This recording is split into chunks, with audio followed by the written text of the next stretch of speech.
Hello everyone, and thanks for coming back to the channel. Today, we're taking a look at the JumperTX T8SG, which is kind of just a newer version of this one that has that Futaba look. These have multi-protocol modules built right into them, so you can do FlySky, you can do Futaba, you can do FrSky, you can do DSMX, you can do WL toys, Bang toys, all these different protocols.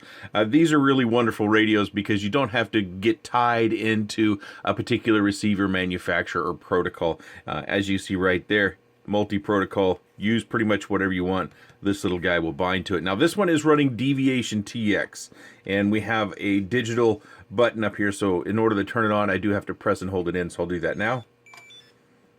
You can see there we're running Deviation TX, and that makes this one different than others because a lot of people will want OpenTX. Deviation TX is where I got my start. My Devo 10, which was actually my second radio, is running Deviation TX. Oh, there we go, Deviation. So I'm quite comfortable with it, and you know, I've gotten comfortable with OpenTX as well over time. Another point about the radio is that it's a little bit of a smaller form factor if you couldn't pick it up. This is more of a typical X9D sort of size, and this is obviously quite a bit smaller. You can see how it lays down a good 1/2 to 3/4 of an inch thinner as far as how it lays down, and the size wise it's also quite a bit shorter and lighter too. Another thing that differentiates this is that it has the Hall Censored Gimbals. As some people really notice the difference, I don't. I pretty much only notice the difference on gimbals is when they start to get sticky. I've got an X-Lite that I use, well, that I used to use, that has a throttle that kind of sticks, especially if it's a little bit cold out this time of year. So I kind of stopped using that one and bought another X-Lite about a year ago in order to get around that. I also have the X-Lite Pro, which has, you know, similar structured or supposedly same structured, and they feel the same to me, but pretty much all of them feel the same. So unfortunately, I can't really give you much information about those gimbals as far as how they feel. Now, in theory, they should last longer. That feel to whatever the stick movements are should last longer than it would in non-Hall gimbals. So that's something you can look forward to, is it should be consistent throughout its lifespan with you, or at least longer than it would with other gimbals. You can see we got navigation buttons. They're all clickety-clickety. They work just fine. Switches, 3-position switches here, 2-position switches here. We also have these turn dials here on the side. You can set those up for use however you want. I forget what this is for, DSC. Somebody tell me down in the comments. I forget. Is that audio? No, it can't be audio.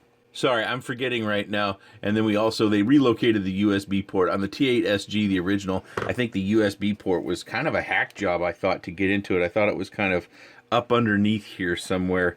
So they did relocate the USB port, and that's one of the things that attracts people to this radio, is you can upgrade the Deviation TX, which is fairly easy as far as I'm concerned. I've done them both, OpenTX and Deviation TX, and they both, I would say Deviation TX is a little bit easier to update, but it's going to depend on your experience. One way or another, if you're new to it, you know, it's going to feel awkward at the first time around. The battery compartment here, let me show you the off button so I can get to the battery compartment. So you'll notice we have the red light, green light here. So I'll press down, this will flicker, then I'll let off, this will turn it off. There we go. So a little bit of a quirk there. We do have a removable antenna up here on the top. I don't think I showed you that. And we also have a module bay in the back, which you could use to put, say, a crossfire module in it or something of that nature. Has the pins that you need right there. And I do believe Deviation TX supports crossfire, although I don't have any experience using crossfire on any platform. Using 18650 cells, that'll make some people happy. And it comes with this tray. You don't have to buy this separate. So, you know, 18650 cells are very, very good and serviceable for the most part if you buy a good brand. Panasonic, I think, is routinely considered the best of those. I do have a different video on Deviation TX and setting up a 3-position switch. That's one of the questions I get a lot about Deviation TX, is how do I set up the switches? Because it is a little bit different. Not that it's that much different, but if you're new to it, it can be confusing. So I'll put a link in the top right-hand corner to that video, as well as down in the video description. There are more ways than what I show you. I only use one method in that video. There's a whole bunch of different ways with creativity of using Deviation TX to set up your 3-position or 2-position switches. As far as the gimbals and the feel, you know, I to use it this past weekend, I put my stick ends all the way up the top.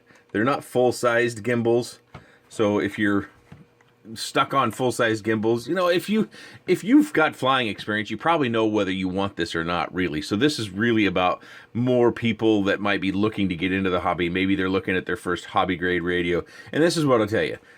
Deviation TX isn't quite as popular as OpenTX when it comes to the firmware that radios run in the FPV or quad industry, as far as I can tell. Now, I've heard that Deviation TX is actually more responsive, so it's supposedly quicker than OpenTX. Whether that's true or not, I can't say.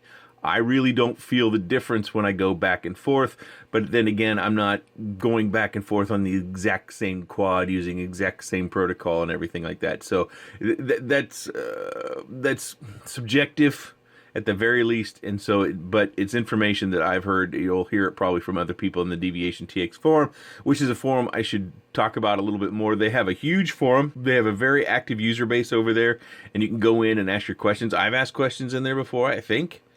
Maybe I was just cruising through and I found my answer, but I've been there a number of times, so it's a good place to find answers if you are looking for anything. Like if you want to fly this for something other than quads, or you're looking to set up your heli, which I really can't help you with that. It's been years since I've flown a helicopter, and I only had 2, I think it was. One of the things that I don't like about radios like this that don't have any sort of grip to them is that lack of grip. You know, we've got these, but you know, on a dry day, on a cool day or a cold day, this isn't going to help us. You know, you do have the ability to hang it from your neck and use a lanyard, whether you're a pincher or a thumber.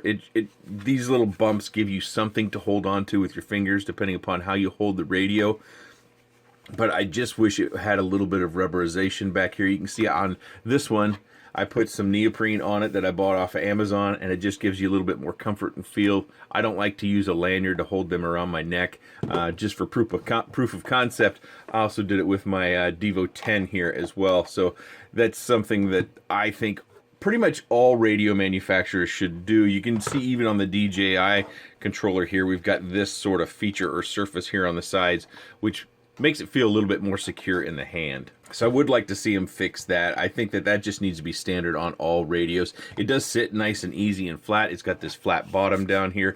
And I do worry about this. It's something to think about when you're setting up your switches. So if you have these 2 switches down and you pinch the sticks like I do, you can see that I'm real close to touching already. And I'm only at the mid stick point. So when I try to go up to the top stick point, I've really got to finesse my fingers up in there, and then if I want to go to the corner, I'm going to be hitting that switch.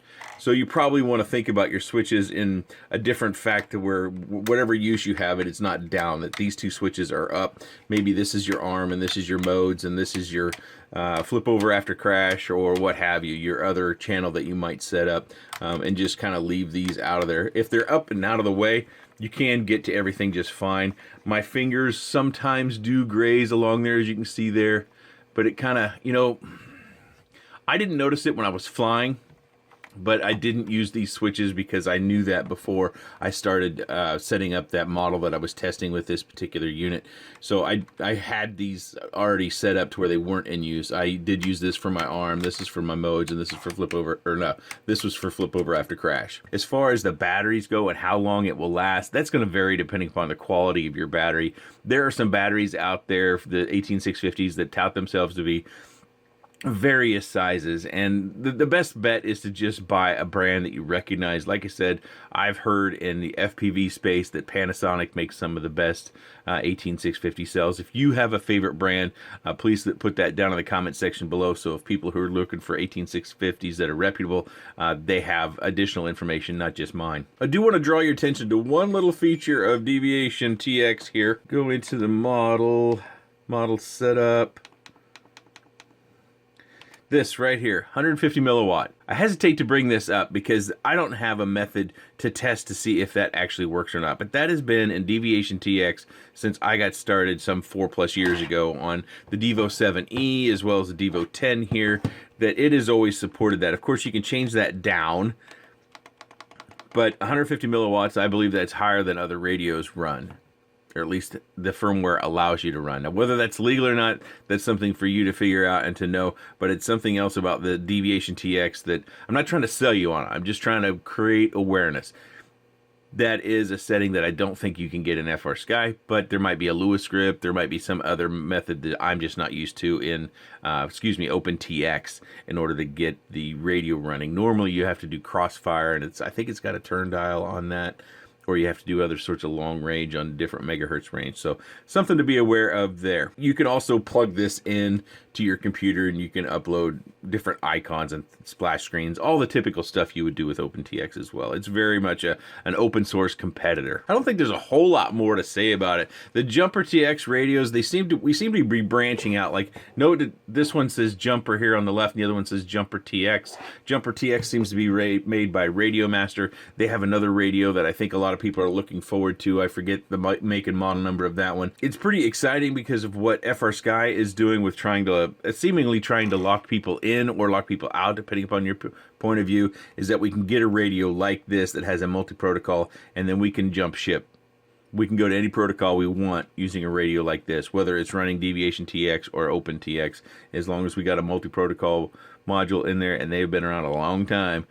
We don't have to be stuck in using one company's receivers. The price point is also quite attractive. I see it currently listed at $79.99, but of course, if you're not watching at the very moment I'm recording this video, which I know you're not because it's going to take me at least a day to get this out, the price may change. I'll put a link down in the video description if you want to check out the price point or any of the feature sets that they pictured or wrote in the text of the description of the product down in the video description. It's a good serviceable radio. It's a mid-sized or small-ish sized radio, but like goggles, radios are something that you really need to get in your hand.